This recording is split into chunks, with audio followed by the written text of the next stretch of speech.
always ask all you Million Dollar Island castaways is talk about your casting process and maybe like why you wanted to do the show in the first place. Because you said yourself you had no survival skills. Yeah, so when the ad, so to start off with, I was sitting on my couch one night and ad popped up on my phone and it said $1 million and it was this blue crystal water and these golden sand beaches and I was like, oh, beach island. That sounds a bit like me. Can't wait to go to a bougie, fancy island. So I was like, absolutely. And after about three or four wines, I was like, perfect, right? That has got my name on it. Signed up for it, decided that this was my time to shine. It asked for about a 3 to 4 minute video of me sitting down explaining who I was and everything about me. And I thought, all right, easy as. I'll send in a 26-second video of me eating a sandwich and dancing. So yeah, and I got a call back. So that from then on, they started to describe to me that it was a survival show. And as that seemed to progress, I was like, oh, I think I've gone in way too far over my head here. I think I've really done a bad thing. Going into it, like what did you expect the show to be? Did you think it was going to be like Love Island, or did you think it was going to be more like Survivor? And then how did those expectations change, like when you're jumping off that boat? Oh, I think I never expected it to be like Love Island at all. I never really expected it to be so much like Survivor. I think mainly I was expecting more of like a dirty big brother. I was expecting more like living on an island, vibing, like getting to know people, maybe a few challenges here or there. Like I was expecting more of like I had tried to watch the Netherlands version, but as you can imagine, the language barrier and trying to like fathom what was on was a whole other ball game. So yeah, I think it was yeah, my expectations like oh no, it was just it was up in the air. Yeah, so then during that first day, why did you choose rock camp? Because everybody looked like a chicken with their heads cut off, running to these supplies, trying to get everything. So why did you choose rock out of everything? And then how did you get all that food? So when we got onto the beach, I ran into this pilot named Taze, and I was like, oh, awesome! And immediately we just clicked. He complimented my outfit, and I was like, soulmates. I was like, we're gonna get along like a house on fire.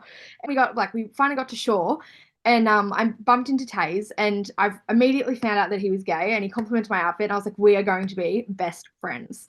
So by the time the siren went off and everyone ran up the beach to get supplies.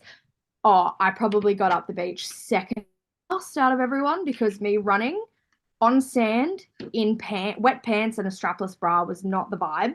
So I definitely got there about last. And by the time I got there, everyone else had kind of already started throwing their things into piles. And I kind of just went with familiar faces, like people that I kind of had like greeted and were mainly like I don't know, it was odd. It was very strange because it was like anyone that you kind of gravitated towards when you got onto the beach, you kind of just went with. It felt very So I immediately went over to Taze and I was like, "Oh, I'll stand here and protect your stuff. You go and get more." And he's like, "Go, go." So I just stood over his stuff, and then I helped him drag it up to. We pretty much just tried to find any camp, and then see more people started bringing their supplies because they saw that he had an abundance of food. So they started bringing their things to him, and then anyway, we ended up with the rock camp title and ended up with a heap of people. Yeah, so what was your strategy like going into the game? Like once you figured out the rules and the premise of like the wheel spin and then the person who gets the wheel spin picks people, because we saw in a confessional that you were terrified of going to challenges because you were afraid that you might like die. My absolute like my tactic for the whole entire thing was just to be myself and have fun. So I at no point had an actual game plan. My game plan was to just give it a crack. I think at the end of the day, I went and like my life before going on the show had kind of moderately combusted. I had a lot of personal things going on that had all just like fallen apart at the seams, right? Like life was really not crack-a-lacking at that point. So when this show came around, my family were like, "Ooh, are you sure you want to go to like a deserted island with a bunch of people that are going to try and stab you in the back?" And I was like, "Yeah, I think we'll do it for some personal growth. Hey, what do you reckon?" And they're like, "Oh, you might come back broken." And I was like, "Oh, it's worth the risk." So I took the risk, and it was very much worth it. But I think yeah, all in all, my whole entire game plan was to just go and be myself. I think that I wanted to prove that I can achieve more than I've ever thought I could, really. I stayed on there for as long as I could until we got obviously we lost the challenge. Yeah, and I just didn't want to give up. That was my main thing, was just don't give up. Yeah, so was there any like tension or rivalries that we didn't get to see of, or like maybe it was like the Christine and the Rice rivalry, was that a little bit like played out, or like was there any like tension or drama in your camp? The Christine thing came to light when she got nominated for the challenge. They never showed the fact that she actually was really, really quite nasty to another camp member of ours named Carlene. She said some quite horrible things, just all in all, when Carlene tried to ask her about why Christine had said some things about her. And anyway, it all turned into a big cat fight. And I mean, Carlene just backed away and just said, "I don't understand why you're being like this." But anyway, that all happened, and then they made Christine kind of look like a victim when that was not necessarily the truth. So I think, yeah, it was definitely spun in a bit of a interesting light when we were all actually there and dealing with a lot of different attitudes. But mind you, I'm sure Christine was just acting out of hunger. I'm sure all of us were just acting out of hunger and anger, and there was a lot of emotions going on. I think we look back now and go, that was quite childish. Like it was all in the moment, really. Who did you bond with that we didn't immediately get to see on camera? Because there was obviously like 100 people, and one of the premises that I kind of get confused on with the show is like when people are giving out bracelets, you're like, why are they giving it out to this person? Like it makes no sense. Like we've never even seen Yeah. camera. So who did you bond with immediately that we didn't get to see? Well, so a thing that they didn't really show at all was the development between Taze and I. Like our friendship was like the moment that we landed on that beach, from the whole entire thing, like we became best friends, and we to this day are still really, really close friends. So Taze and I, Shani, who was in most of the challenges, Shani, Taze and I slept together, linked arms every single night. Sue, who was in one of the other camps, who I ended up giving my bracelet to, her and I actually, by coincidence, were flown together on a plane over, and we didn't know we were on the show together, but we sat on the plane talking, talking, talking together, getting to know each other, getting to know each other's stories and things. And then we arrived, and I looked across on the beach and saw her, and I was like, ah, okay. So that was a really like wow moment, was the fact that like Sue and I had this like absolute incredible bond on a plane trip. And then I realized that we were actually on the island together. So yeah, Sue was great. So I was like, when I found out that we had to give our bracelets to, it was Log Camp, I think. Was it Log Camp? Yeah, log. Yeah, we had to get when we had to give our bracelets to someone in Log Camp, I was like, it was a no-brainer to give it to Sue. Yeah, when I interviewed her, she's kind of shocked about it. Like, so that was interesting from her perspective. Yeah, she's so cute though. I actually loved her. But after that, what was it like having that giant feast when you're, I mean, you did have a good amount of food, but if I had to guess, we're starving for like those, what was it, like 7, 9 days? Yeah, we were so hungry. I think when we actually sat down and ate a lot of it, I think I took about like 4 or 5 bites of things, and then honestly walked away. I felt so sick, like incredibly sick, from going to of eating like small portions to eating like things and eating like bigger amounts of pork. Like in my stomach, it was like, oh, it felt like, oh, it was not well. It was very unwell. I wished it was better. I wish I could tell you better stories, but that was not good at all. So after that, you go to Camp First Camp, and this is kind of your moment in the sun and the challenge for better or for worse. Mm. So can you kind of talk about that challenge and like how difficult that puzzle were and why you decided to be part of the puzzle to begin with?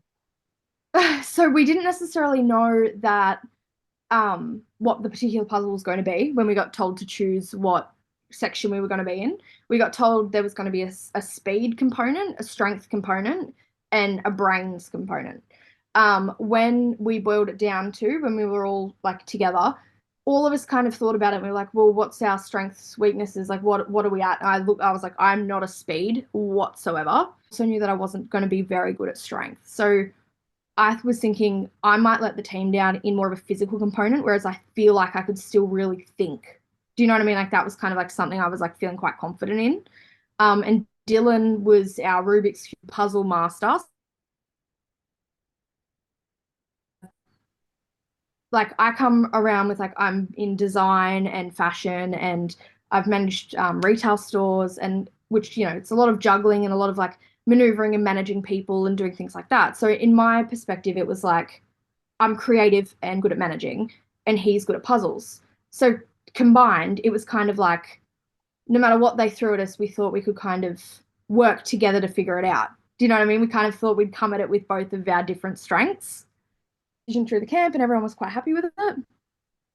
And yeah, we went with it. And then I think once they had done like they'd all the buzzer went and they swam out and climbed up and we were looking quite ahead. They untied all the knots, pushed the log in the water, swam it up. We were really, really charging ahead and we were like, oh, rock campers on this. But honest to God, neither of like me, myself, like me and Dylan and um what's his name? Harry and Georgie, all four of us, we had nothing. It went for 2 hours lifting 15-kilo blocks above our head, and we had nothing, absolutely nothing. Like it started raining, and we're all like they had to pause it at one moment because Harry almost passed out. There was just it was chaos. It was absolute chaos, all because of these bloody blocks. It really didn't make much sense to us. And the thing was, like, none of it, the rest of the team helped. They ended up switching us all out, which you obviously. And yeah, they just luckily on the other side managed to fix it. But yeah, we didn't. Rock camp just did not prevail. It was pretty upsetting. So how brutal was that? Like when you're in the moment, like what are you thinking? Because you were like cussing people out, like you seemed like really pissed off at the situation, and then it started Well, raining. well, see, this is the thing. I was told that because I was really, really honed in on trying to make sure that I could like lift them, put them in. And at like when we had been told to like sit down and put the new people in, I had been told that I had it actually correct 4 times. And Dylan released the blocks out. So I actually had the pattern correct 4 times, and he said, no, we've doubled up, and that wasn't correct. Like we actually had it ready to go, and we just had to put two more in. Like we would have won. So the like he just kept like psyching himself out for some reason and like releasing them without even thinking. It's like he didn't understand because in his mind in Rubik matched them. So him to have them matched, I think was just really, really like really confusing. So it just like didn't like it wasn't clicking for him, and I it was pretty rough because it was like they were like 15-kilo blocks that we were pushing up over our heads for it was a solid 2 hours, and then it started to rain on us. Um, yeah, no, it was not fun, and I would say the four of us really, really tried hard, and the fact that after all of that time they had to swap us out, it shows. Like it wasn't an easy task. You would have thought it was a lot easier. Even the people in the audience were like sitting there like how like afterwards, I had a lot of the like Brock and a few of the other contestants come up to me and say, "Yeah, look, it didn't even look easy. It didn't look fun." And when I rewatched, I was like, "Oh, definitely the audience is going to think that was a real easy one." But no, I don't know. When you were there and in the moment and everything, no, it was super frustrating and super hard. And when you've got these big heavy blocks and no one else can touch them, and they're wet and they're starting to splinter into your hands and you're dropping them on your toes and you're bruising your legs. And no, it was pretty frustrating as well. And my biggest thing is I don't like letting people down, and I felt like I definitely let everyone down. So that was pretty upsetting. But it was like trying to make sure. And then obviously I'm more and more frustrated move this block. It's like they're heavy and no one else can touch them. So I'm like lifting these heavy ass like blocks. It's raining. I'm dropping them on my shins. I've like dropped them on my toes numerous times. I had bruises and welts like all over my legs after this. Like I had like splinters in my finger, like heart and soul's work to get us ahead. And now we're just all at the same level. Do you know what I mean? And that was so frustrating. So it was just, yeah, it was I don't like letting people down, and I just felt like I completely let everyone down. So that was like even more frustrating. Yeah, so unfortunately you lose. And then what is your like whole mindset like after when you get to camp, like during that night when you're like log celebrating and you're kind of like defeated? Like at that point, did you kind of like check out, or like did you think that you had any chance to win the survival challenge, or like what's your whole mindset of everything? I didn't deserve to stay. I had kind of decided that no matter what happened, I wasn't going to try at all because I believed that it wasn't my right to even attempt to stay. And you're going through like the survival challenge, you think it's like fishing. Did you think that you had like any chance, or did you think that people were going to help you, or were you like, my goal is to help Taze, or what was your whole thing with that? Honestly, when I found out it was fishing, I was just kind of like, oh, I'm gonna get a raft. I'm gonna have a bit of fun with it. I'm just gonna see if I can catch anything. Um, like I said before, I really did feel as if I really did feel that it wasn't my place to stay. So even if I did put the effort in and time into it, I was going to donate whatever I caught anyway. So yeah, I just kind of looked around and made sure everyone else was having like going hard at it, and yeah, I just tried to enjoy it and tried to have some fun. I didn't want to sit on the beach and be a sad sack because I just knew that there was no point to that either. But I also, yeah, didn't want to, you know, yeah, I just got out there and had a paddle around and tried to enjoy my last couple of hours on the island. Yeah, so before you left, even before the campers camp, was there anyone that left beforehand that you were shocked that you didn't get a bracelet from? No, not at all. No, because see, realistically, Taze and I really kept to ourselves. Taze and I kind of skipped around the island holding hands and did our own thing. We really laid on the beach, swam together. Like I did everything with Taze. We didn't really venture out. And realistically, we should have because that was the whole aim of the game was to make friends. But the two of us just kind of stayed like peas in a pod and didn't really venture out. Maybe we would have, but I think the most beautiful part for me about this whole experience when we did get voted out was that I made such a good friend from it. So that was pretty cool. Yeah, so were there any maybe like love connections out on the island? I've heard that maybe there might be like one or two, but what did you see? I mean, there's 100 people on an island, you never know. Um, Oh, there was definitely some canoodling, but I don't know if there was any. I wouldn't call it love. I'd call it lust connections. But also, how lustful can you be when people are not showering or brushing their teeth? Oh, honestly, Connor, it was disgusting. Like the smell. Oh my heavens! Like it was bad. It was real bad. Um. Uh. I mean, I don't think there's been any success stories so far. Put it that way. So my, do you have any fun behind the scenes stories, maybe like pregame or like when you're at like, I don't know what you call it, like Losers Lodge when you get booted and you go to the resort for like a while? Because I heard that you had to get stuck there for like a week because of Chinese New Year or something.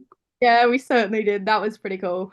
We obviously we got stuck there and we trying like the Chinese New Year we couldn't get a flight out.